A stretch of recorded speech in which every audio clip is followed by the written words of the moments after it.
Mrs depression. আমি আমার depressed লাইফের প্রথম পর্ব মনোযোগ দিয়ে শুনবেন। আমার বিয়ের বয়স 18 বছর পেরিয়ে 19 বছরে পড়েছে। ভালোবেসে বিয়ে করেছিলাম। হাজব্যান্ডের সাথে টোটাল পরিচয়ের বয়স হলো 26.5 বছর। 26.5 বছর পরে গত 20-25 দিন আগে আমাদের ডিভোর্স হয়ে যায়। আমার একটা 15 বছর বয়সের ছেলে বাচ্চা আছে। তাই বলে কি আমি ডিপ্রেশনে পড়ে গেলাম? এটা কি ডিপ্রেশনে পড়ার কথা? বিশ্বাস সে ভঙ্গ করেছে, আমি ভঙ্গ করিনি। আমি মহারানীর মতন বাঁচি। আর যে বিশ্বাস ভঙ্গ করেছে সে চোর, সে বিশ্বাসঘাতক, সে চোরের মতো বাঁচে। তাই বলে আমার মূল্য কমে গেছে? না। আমি আমার স্বামীকে অবহেলা করব? না। আমার সন্তানকে অবহেলা করব? না।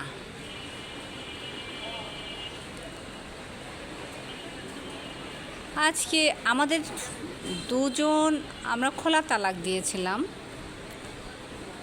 তো কাজেই বলেছে খোলা তালাক দিলে 3 মাস 13 দিনের আগে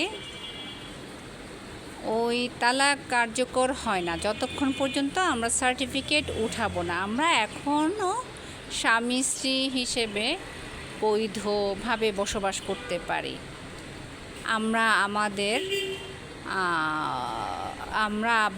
আমাদেরকে পুনর্বিবাহ করতে হবে না, কিন্তু আমরা চাইলে প্রথমে যে কাবিনটা করেছি সেটা আমরা ক্যান্সেল করে নতুন করে কাবিন করতে পারি। বাট কোনো কিছুর প্রয়োজন হবে না, নতুন করে বিয়ে বা কোনো কিছুর প্রয়োজন হবে না, যেহেতু আমরা দুইজন মিউচুয়ালি একটা ইয়েতে গিয়েছিলাম, যদিও রাগের মাথায় এটা। তো এর পরবর্তী পর্যায়ে দেখা গেল আমার কাছে হঠাৎ করে মনে হয়েছে আমরা বুঝি আর কখনো এক হতে পারবো না, দুইজন আলাদা হয়ে গিয়েছি। তো তখন আমি আমার হাজব্যান্ডকে বললাম, দেখো তোমার সাথে আমার এত বছরের জীবন, তুমি আমার কাছে অনেক কিছু লুকিয়ে গেছো। এত বছরে কোনোদিন তুমি আমার চোখে চোখে তাকিয়ে, বিবাহিত জীবনে চোখে চোখে তাকিয়ে 10টা মিনিট কথা বলোনি, আমার মলিন মুখের দিকে কোনোদিন তাকাওনি, যত কিছু হাইড করে গিয়েছো, এখন তো অন্তত বলো। এখন তার আমি তোমার নাই, তুমি আমার নাই, আমরা তো শেষ পরিণতি পর্যন্ত পৌঁছে গেছি। তখনও জানি না আমাদের ডিভোর্সটা যে হয়নি। তখন আমার হাজব্যান্ড আমাকে বলল যে সে বিয়ের প্রথম থেকেই পরকীয়ায় আসক্ত ছিল। পরকীয়া বলতে আমি তো তার বিবাহিত স্ত্রী, এর বাইরে তার কাছের আত্মীয়ার সাথে সম্পর্ক ছিল, এবং তার আত্মীয় স্বজন, যদিও আমার শ্বশুর শাশুড়ি নাই, আমার হাজব্যান্ড একমাত্র ছেলে, তার ভাই বোনও নাই। তো ও আসলে নানার বাড়িতে বড় হয়, মামার কাছেই বড় হয়। তো ওখানে আসলে ওরকম হিসেব চাওয়া হয় না, কত রাতে সে বাসায় ফিরলো, কত রাত পর্যন্ত সে বাইরে থাকলো, এরকম কোনো হিসেব চাওয়া হয় না। তারপরে পারিবারিকভাবে ওরা ওদের ওই খারাপ স্বভাবগুলো, মানে কোনো নারী নিয়ে বিছানায় যাওয়া, তারপরে তাদের ঘরের ভেতরেও তাদের চলাফেরা, এগুলোতে আসলে কোনো হাদিস কোরআন ওগুলো আসলে ওরা কিছুই জানে না, বুঝতেও চায় না। ওদের হারাম হালাল ওসবে কোনো বাছ বিচার নাই।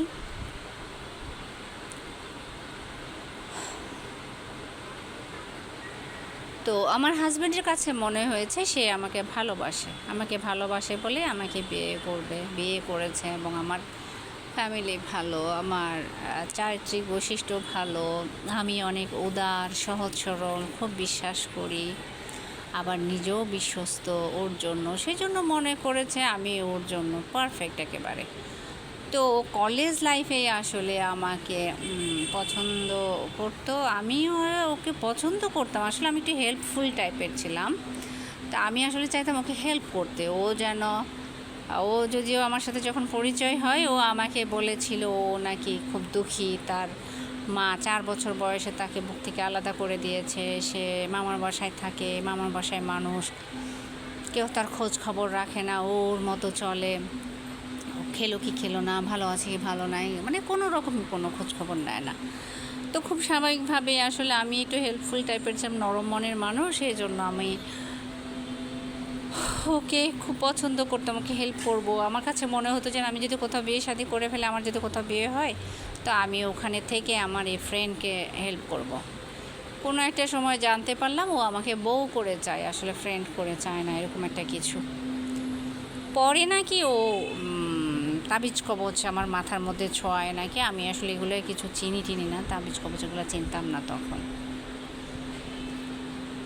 তো কোনো একটা পর্যায়ে আমরা বিয়ের পরিণতি পর্যন্ত আসি।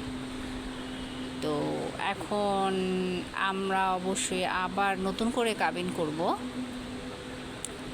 এর মাঝখানে ঘটে যাওয়া গল্পগুলো, 27 বছরের গল্পগুলো আপনাদেরকে আমি পর্ব আকারে জানাবো। আমি ডিপ্রেশনে ভুগলেও আমি ডিপ্রেশন থেকে বের হওয়ার পথটা আল্লাহর রহমতে বের করে নিই। কারণ আমি কেন ডিপ্রেশনে যাব? আমি কি করেছি? আমি তো খারাপ কিছু করিনি, আমি সবসময় ভালো কিছু করেছি। মানুষের উপকার করতে চেষ্টা করি, সত্য কথা বলি, সৎ পথে চলি, আল্লাহকে ভয় পেয়ে চলি।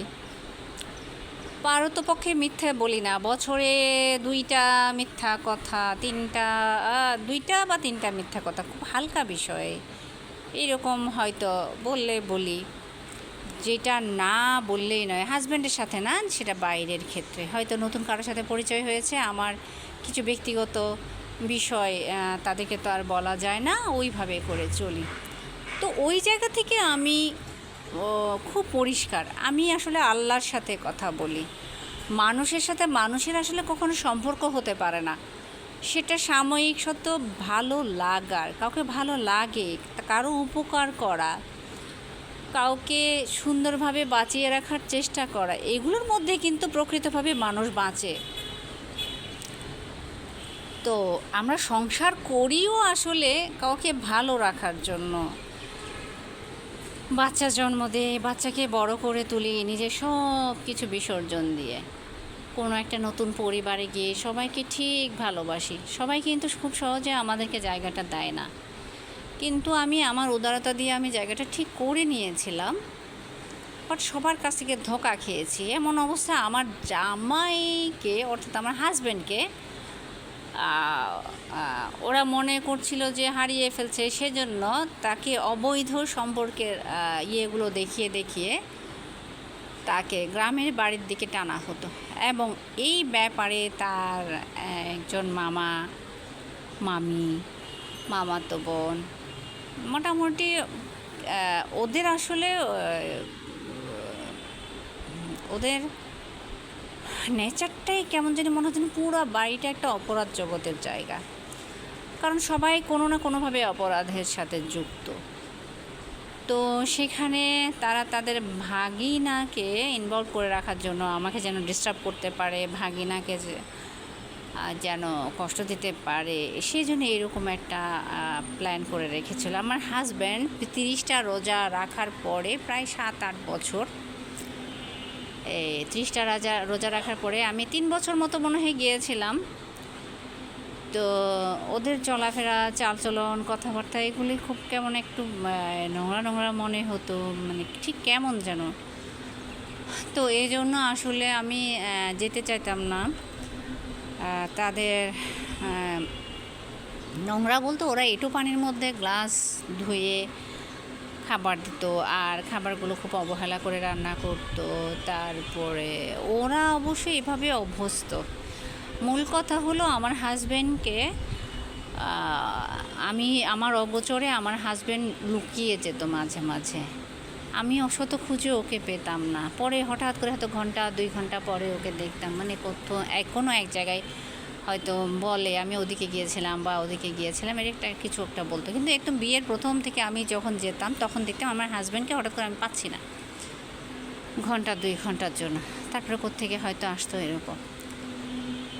তো আমি এগুলো যেন না বুঝি, আমার হাজব্যান্ড ওই মেয়ে মিলে, ওই পরিবারের সবাই মিলে আমাকে বিভিন্নভাবে কুফরি টুফরি করে। তো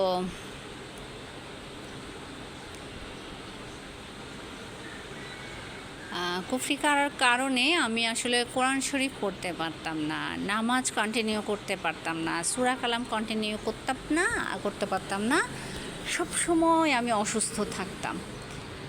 আমার বিয়ের পরে আমি হাঁটতে পারতাম না, যে আমার পায়ে প্রচণ্ড ব্যথা হইতো, কোমরে ব্যথা, কোনো না কোনো জায়গায় ব্যথা থাকতো সব সময়। তো আসলে কুফরি সম্পর্কে, তাবিজ কবজ সম্পর্কে আমি কোনো ধারণা না থাকার কারণে আমার এতগুলো বছর নষ্ট হয়ে গেছে। বলবো না নষ্ট হয়ে গেছে, আল্লাহ যা করে ভালোর জন্য করে। আমি নিজে আসলে কোনো ঝামেলা সহ্য করতে পারি না, কোনো প্যাচ করতে পারি না, ঝামেলা যারা করে তাদের সামনে থাকতে পারি না, মরে যায়, এরকম কষ্ট হয়। আলহামদুলিল্লাহ আমার হাজব্যান্ড একা হওয়াতে আল্লাহ তাআলা হয়তো আমাকে এটা রহমত স্বরূপ দিয়েছেন যে আমি যেন একা বাঁচতে পারি। তো আমি বলবো না যে এখানে আমাকে চলে যেতে হবে, আমাকে মরে যেতে হবে, আমার জান দিয়ে দিতে হবে, প্রাণ দিয়ে দিতে হবে। আমার জন্ম তো আসলে কোনো মানুষের জন্য হয় নাই। হয়তো মানুষকে আমি ভাত খাইয়ে তার পেটটা ভরায় তাকে শান্তি দিতে পারি, কারো জ্বর হয়েছে তাকে সেবা শুশ্রূষা করে তাকে সুস্থ করে দিতে পারি। ওরকম আরামগুলো হয়তো আল্লাহ আমাকে দিয়েছে করতে। আমি হয়তো কাউকে 2টা টাকা দিয়ে হেল্প করতে পারি, কিন্তু আমি কেন আমার জানটা দিব? ওটা তো অনেক মূল্যবান আমার কাছে। আমার এই হাত আল্লাহর কাছে উঠবে, আল্লাহর কাছে দোয়া চাওয়ার জন্য, আল্লাহর কাছে ক্ষমা চাওয়ার জন্য, ভালো কাজের জন্য। আমার এই মাথা কাজে লাগবে, এই চোখ ভালো জিনিস দেখার জন্য। আমার চোখের ইবাদত কেন আমি নষ্ট করব বাজে ভিডিও দেখে, বাজে কোনো দিকে চোখ দিয়ে কারো ক্ষতি করার চিন্তা করে? আমার চোখ তো সেজন্য তৈরি হয় না, আল্লাহ তো এই জন্য দেয়নি আমার চোখ। আল্লাহ তো বলে দিয়েছেন কোরআনে আমাকে কিভাবে চলতে হবে, কোথায় আমাকে লিমিট টানতে হবে, কোথায় আমি সীমারেখা মেনে চলবো। এটা তো আমি সব জানি, এটা বুঝি। তারপরেও কেন আমি ওরকম বেহিসেবি আচরণ করব যে আমাকে তো মরে যেতে হবে, আমাকে শেষ করে ফেলতে হবে? হ্যাঁ, হতো, মাঝে মাঝে হতো, তবে মাঝে মাঝে আবার বের হয়েও আসি। কিভাবে বের হয়ে আসি? কোরআন তেলাওয়াত করে। যে কোনো মানুষ যদি মনে করে যে সে কোনোভাবে সমস্যার মধ্যে আছে, সে যদি নিয়মিত কোরআন তেলাওয়াত করে, সে যদি নিয়মিত কোরআন তেলাওয়াত করে, আমার মনে হয় সে ডিপ্রেশন থেকে বের হয়ে আসতে পারবে। তবে এখানে আমি উল্লেখ করব সবচেয়ে দামি একটা সূরা আমার কাছে মনে হয়েছে, যেই সূরাটা পড়লে আমার কাছে মনে হয় আমরা নিজেকে নিয়ন্ত্রণ করতে পারবো, সেটা হলো সূরা বাকারা। আর সূরা বাকারা যারা তেলাওয়াত করে না, তারা নাকি রহমত থেকে অনেক দূরে থাকে। তো সূরা বাকারা বললে আরেকটাই কি, কোনো রকমের কুফরি কেউ করে থাকলে, জাদু, তাবিজ, কুফরি, এগুলো যা বলে আর কি, এগুলো যদি করে থাকে তাহলে এগুলা কাজ করতে পারে না। এই সূরা বাকারাটা দেয়ালের মতন কাজ করে, এমন করে সুরক্ষা দিবে যেটা আমি বুঝতে পারি। আরেকটা কারণ, মানুষের সম্পর্কের মধ্যে কিন্তু নজর লাগে, সৌন্দর্যের নজর লাগে, ওটা বিশ্বাস করতে হবে। আমার যখন বিয়ে হয়, আমার 8 বছর অ্যাফেয়ারের পরে আমার বিয়ে হয়। বিয়ের পরে আসলে আমার কোনো ডিমান্ড নাই, আমি বাইরে যাই না, মার্কেটে কেনাকাটা করতে চাই না, সাজগোজ করি না, অনেক ভালো ভালো কাপড় চোপড় পরি না, অনেক ভালো ভালো খাবারের প্রতি কোনো অত লোভ নাই। হ্যাঁ, চলছে তো, খাচ্ছি দাচ্ছি। আমার মূল ইয়েটাই হলো, ফোকাসটাই হলো আমি একটা সংসার গঠন করতে আসছি। আমার সন্তানকে আমি সুশিক্ষা দিব, আমার হাজব্যান্ড সুশিক্ষার মধ্যে বড় হবে, সুন্দর একটা পরিবেশের মধ্যে থাকবো। কাজ টাজ নিয়ে খুব ব্যস্ত থাকতাম, এভাবেই করে আমার দিনগুলো কাটতো। বাট কোথাও একটা কিছু ঘটছে, এটা আমি বুঝতে পারতাম, কিন্তু এক্স্যাক্টলি কী ঘটছে, কারণ আমি তো আমার হাজব্যান্ডের চোখ বন্ধ করে বিশ্বাস করি, কিন্তু সে আমার বিয়ের পর থেকে আমি দেখতাম কোনো দিন ও আমার চোখে চোখে তাকিয়ে 10 মিনিট কথা বলতো না। সে নানা রকম টালবাহানা করতো। তো সেই টালবাহানার ইতি টানলাম হলো গিয়ে এই 17-18 দিন আগে আমি হঠাৎ করে আমার হাজব্যান্ডকে বলি, দেখো আর তো দুজনের এক হওয়ার সম্ভাবনা নাই, এখন তো অন্তত সত্য কথাগুলো বলো। তখন আমার হাজব্যান্ডও ভেবেছিল আমরা বুঝি আর এক হতে পারবো না, ঠিক আছে যা হওয়ার হয়ে গেছে, চলি, আমি আমার ওয়াইফকে সব বলে দিই। তখন আমার হাজব্যান্ড ফুফুর করে স্বীকারোক্তিগুলো দিয়ে দিল কী কী ঘটেছিল। তো এখন এই কথা শোনার পরে আমি তো পুরো স্তব্ধ, যে যে আমাকে ভালোবাসে সে আমার সাথে এইভাবে কিছু করতে পারে, এটাই আমার কাছে অবাক লাগছিল।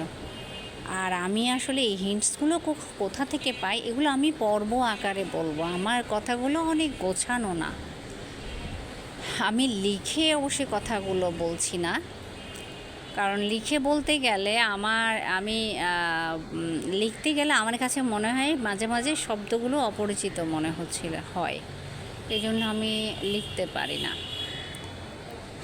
তাই যারা ডিপ্রেশনে আছেন, যারা এভাবে ধোঁকা খেয়েছেন, প্রতারিত হয়েছেন, সবাই প্রতিদিন সূরা বাকারাটা তেলাওয়াত করবেন, তাহলে আপনি আপনার সমস্যা থেকে বের হয়ে আসতে পারবেন। আপনি এক্স্যাক্টলি কী করবেন, কিভাবে ধৈর্য ধরবেন, ওই সূরা বাকারার রহমতে, ওটা তেলাওয়াতের রহমতে আল্লাহর পক্ষ থেকে আপনার মাথা শান্ত হয়ে যাবে, আপনি বেসিকটা চিন্তা করতে পারবেন।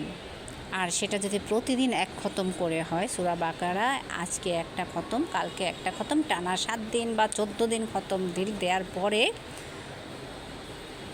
আপনি ঠিক জায়গায় এসে যেতে পারবেন।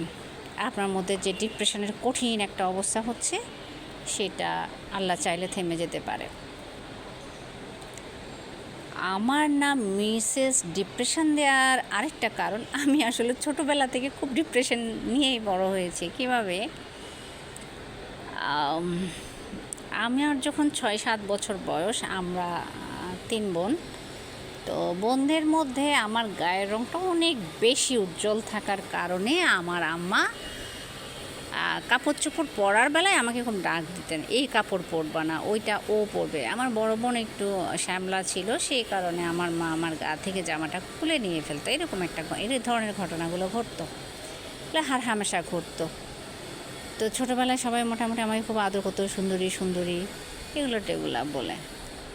তো যখন আমার কাছ থেকে আমার পছন্দের কোনো জামা আপাকে দিয়ে দেওয়া হতো বা আমার পছন্দের জামাটা আমাকে পরতে দেওয়া হতো না, আমার তখন আসলে অনেক কষ্ট লাগতো। ওগুলো এক্স্যাক্টলি কেন হতো তা তো আর তখন বুঝি না। তো আমার ডিপ্রেশনটা আসলে ছোট্টবেলা থেকে। তো তাই এটা আমার ডিপ্রেশনের প্রথম পর্ব। আমি বললাম আমি এখন কোন পরিস্থিতিতে আছি। তো আপনাদেরকে আমি গল্প আকারে অনেক গুছিয়ে বলতে পারবো না, কিন্তু গল্প আকারে আমি আমার ছোটোবেলা থেকে পুরো লাইফটাই আপনাদের সাথে শেয়ার করব। এটা আমার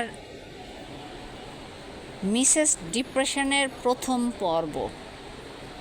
আমার এই কথা থেকে আপনারা ধরে নেবেন প্রথম পর্ব, দ্বিতীয় পর্ব, তৃতীয় পর্ব কোনগুলো। আমি এইভাবে পর্ব আকারে যদি বলে না দিই তাহলে আপনারা বুঝতে পারবেন না আমি কখন কোন গল্পটা কখন ছাড়ছি। প্রথম পর্ব বললে প্রথম পর্বটা দেখলেন, তারপর দ্বিতীয় পর্বের জন্য অপেক্ষা করতে পারেন। আমি যখন দ্বিতীয় পর্বটা পাঠাবো তখন আপনারা শিওর হতে পারবেন এটা দ্বিতীয় পর্ব। এভাবে আমি উল্লেখ করে করে বলবো যেন আপনাদের বুঝতে অসুবিধা না হয়। তো আজকে এটুকুই বন্ধুরা, বন্ধু বলবো না, বোনেরা আমার, কারণ পৃথিবীর সব মায়েরাই মা, সব মেয়েরাই মা, সব মেয়েরা সংসার চায়, সব মেয়েরা ভালোবাসা চায়, সব মেয়েরা যত্ন চায়, সব মেয়েরা মায়া চায়, সব মেয়েরা সংসারের খুঁটি নাটি সব কিছু ধরে আঁকড়ে ধরে বাঁচতে চায়। সবাই আমার মতো, সবার মনগুলো আমার মতোই নির্মল। হয়তো কেউ পরিস্থিতির শিকার হয়ে উগ্র স্বভাবের হয়ে যায়, হয়তো সে দেখেছে তার মায়ের সাথে কোনো অন্যায় হয়েছে, তার প্রতিবেশী কারোর সাথে খুব চূড়ান্ত অন্যায় হয়েছে, তখন সে তাকে চেঞ্জ করে নেয়। মূলত মেয়েদের চরিত্র হলো তারা সহনশীল, তারা মায়াবতী, এক কথায় মায়ের জাত যেমন হয়। তো আপনারা কেউ বিপথে যাবেন না। জীবনে যে কোনো সময় যে কোনোভাবে আপনার হাজব্যান্ড বা প্রেমিক এদের চরিত্রটা আপনি যেটা জানেন ঠিক তার বিপরীত এবং খুব কুৎসিত একটা রূপ নিয়ে আপনার কাছে হাজির হতে পারে।